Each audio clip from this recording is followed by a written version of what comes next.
Mas Andi sebagai orang yang paham tentang seluk-beluk penjualan gas LPG 3 kg, Ya. kami ingin mengetahui di sini, ada istilah oplos mengoplos, suntik menyuntik. Itu terjadi di pengecer atau di pangkalan, Mas Andi? Terjadi di isu yang dilemparkan oleh yang punya kebijakan. Karena masyarakat itu tidak cukup punya kemampuan untuk sampai selicik itu.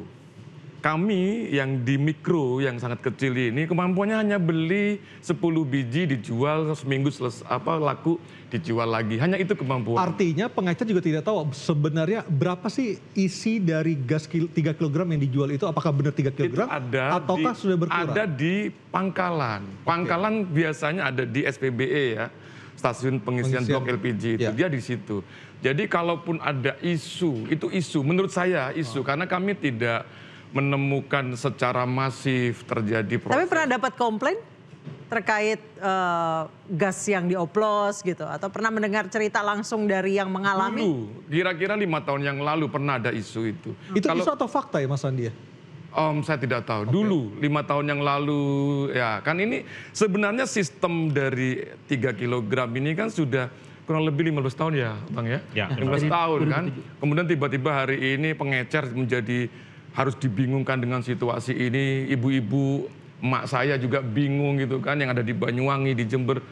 Kemudian kakak saya yang menjualnya cuma 5 biji, 10 biji harus kemudian waduh ini jual berapa?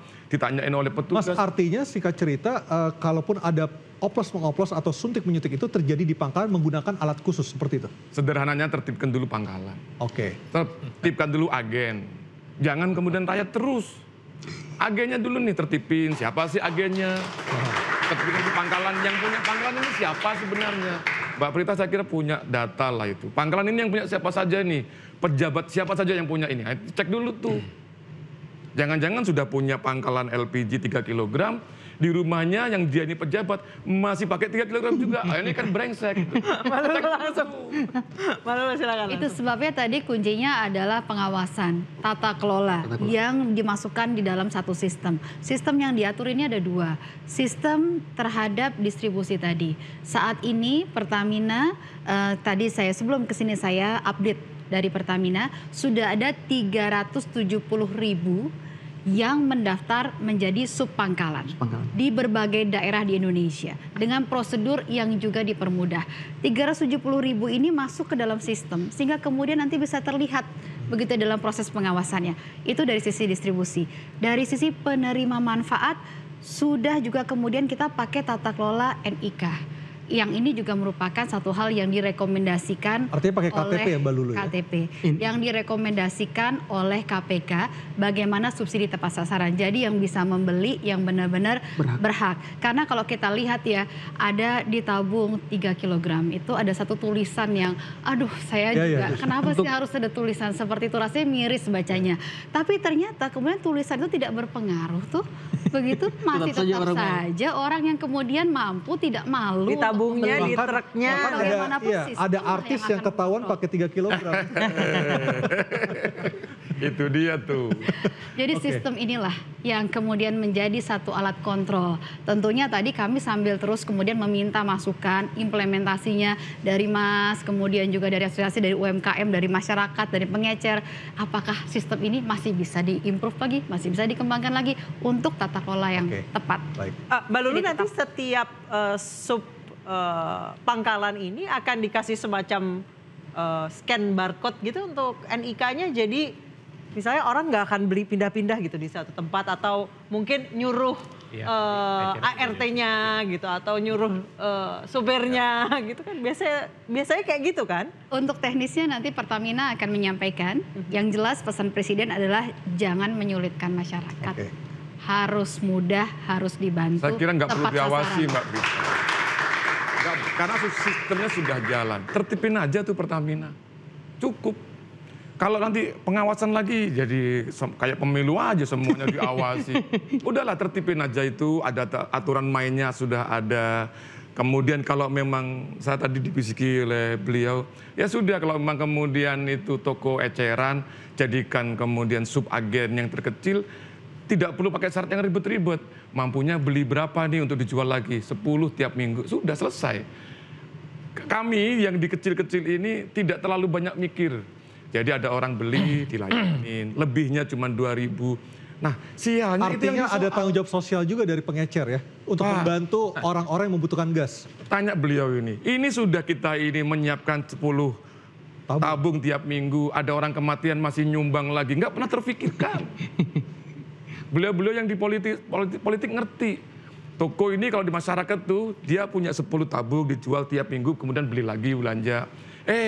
Hampir tiap minggu ada kematian dia masih nyumbang. Kebersihan kemudian nyumbang. Pangkalan belum tentu nyumbang, Pak. Agen belum tentu nyumbang. Kenapa kemudian yang disoal kami yang kecil-kecil ini? Makanya saya sih usulnya tidak usah ribut-ribut. Tertibkan dulu pangkalan, Oke. agen, tertibkan aja, SOP-nya ditertibkan, baru setelah itu biarkan masyarakat bekerja, tidak perlu digital, mereka daftar kok. Oke.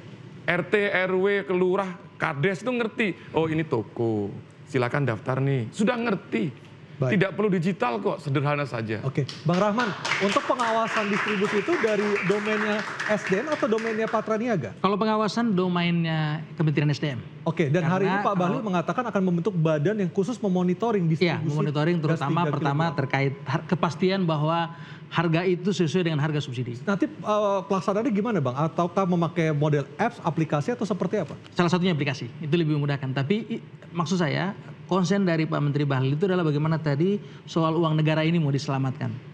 Uang negara yang Ya, 50 sekarang ini triliun tadi ya? 87 triliun. Dan itu kalau dari 10 tahun lalu itu sudah meningkat sampai 3 kali lipat. Artinya subsidi LPG terus meningkat dan mau dipastikan bahwa yang menerima itu adalah mereka yang berhak dan harganya sesuai. Nah sekarang ini ada dua hal yang masalah. Yang menerima bukan yang berhak, ada yang bukan yang berhak. Yang kedua harganya di atas. Kalau masyarakat misalnya mau dengan harga 25.000 sesungguhnya itu tanpa subsidi kan? Tapi kan ketika harga itu di atas itu menandakan adanya mekanisme pasar yang bekerja di situ. Barangnya langka tetapi permintaannya banyak sehingga harganya naik. Fungsi SDM kan arti tidak bekerja Bang di situ. Ya, itu disparitas artinya ada harga yang harganya sesungguhnya kalau tanpa subsidi tinggi menjadi harga murah sehingga peminatnya tinggi. Karena kalau sesuai harga pasar kan tentu orang beli yang 12 kg. Orang tidak mau ngejar yang 3 kg tapi kan harga 3 kg itu jelas rendah karena disubsidi. Nah sehingga itu tadi subsidinya terus membengkak 85 triliun. Andai kata misalnya yang KPK rekomendasikan 50 triliun itu misalnya taruhlah negara bisa menghemat 25 triliun saja. Dari upaya yang dilakukan oleh Kementerian SDM, oleh yang dilakukan oleh Pak Bahlil untuk mengatur tata kelola yang dengan baik, memastikan bahwa yang menjual itu adalah mereka yang terdaftar, baik agen ataupun pangkalan ataupun subpangkalan. Dan yang kedua yang membeli yang 3 kg hanya mereka memang yang benar-benar berhak, yang lain silakan ambil yang 12 kg. Kalau perlu misalnya Pertamina sederhanakan, kalau 12 kg itu terlalu ketinggian harganya pecah lagi jadi 7,5 kg. Supaya mungkin karena kalau 12 kg mungkin 200 ribuan. Mahal harganya. Tapi kan begini Bang, Ya. pangkalan itu dia dikasih jatah nih, marginnya sebut saja 1.000 perak. Ya kan, dari 13.500 ke 15.000 dia lepas. Tapi kan dia volumenya gede. Ya, Pak. Ya kan, ribuan volumenya. Iya, kali banyak. Sehari Ya kan? jatahnya, sehari misalnya jatahnya 5.000 atau 5.000. 5.000 kali 1.000. Coba Iya, dihitung. artinya Lah, kalau marginnya 1.000 bisa dikalikan. Sementara eceran harganya 4.000, tapi tabungnya cuma 10 sedikit, ataupun iya. 5. Kemudian Pak Bahlil menyoal yang 4.000 itu. Jangan dong. Evaluasi dulu nih yang volumenya banyak.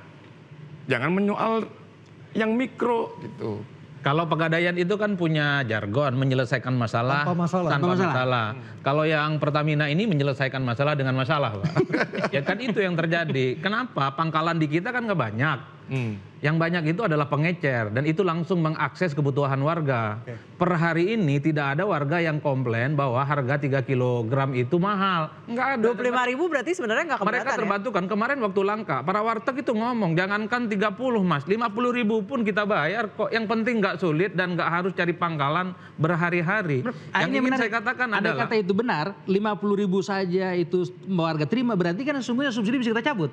negara bisa cabut dia ke tempat lain. Artinya Jangan dipotong Bang. Menjual warteg. Maksud saya. Dia ada unit bisnis. Maksud saya kalau Mak rakyat, saya teriak Bang. kalau yang hari-harinya memang pakai itu. Mari kita buat fair. Kalau misalnya masyarakat menganggap bahwa dengan 25.000 itu cukup, artinya kan di situ tidak perlu ada subsidi. Berarti uang negara yang 87 triliun sesungguhnya menguap. Uangnya keluar, saya kira rakyat tidak nikmati. KSP yang evaluasi aja, harga subsidinya dikurangin. Misalkan sekarang di Pangkalan harganya sebut saja 15.000. Ya. Oke, berarti subsidinya berapa tuh di situ itu? Misalkan 87 triliun. Ya. Oke, dikurangkan nih jadi 50 triliun misalkan. Ya. Menjadi berapa nih harga normalnya? Misalkan ketemunya 18.000, ya kan? Ya. Yang di masyarakat maksimal misalkan dibuat 25.000. Saya kira gak ada masalah gitu. Ya. Asalkan barangnya ada. Barangnya ada gitu. Jangan kemudian tiba-tiba orang mau beli nggak boleh. Ini ada jatahnya. Wah. Per hari ini misalnya kita itu tidak bisa mengidentifikasi seberapa banyak pangkalan yang dimiliki oleh Pertamina. Jadi kalau saya tinggal di Ciputat, eceran yang kanan kiri jumlahnya 15 itu habis, saya kebingungan. Ini mau langsung ke kota atau ke Kabupaten Tangerang. Ini yang kemarin menyebabkan antrian yang begitu panjang. Apalagi misalnya Dirjen Migas bilang kemarin kan, wah agak aneh nih. Eceran ini kan ilegal, Masya Allah sekali. Berarti kita beli barang ilegal selama ini Pak. Itu menyakitkan, serius. Menyakitkan. Oke, atau mungkin nanti Itu bisa yang saya dibuat sebutkan, varian menyelesaikan baru, masalah dengan gas masalah. 3 kg non subsidi. Supaya, karena nenteng-nenteng 12 kg itu berat. Kita akan kembali usai jeda. Oh iya, bisa juga ya.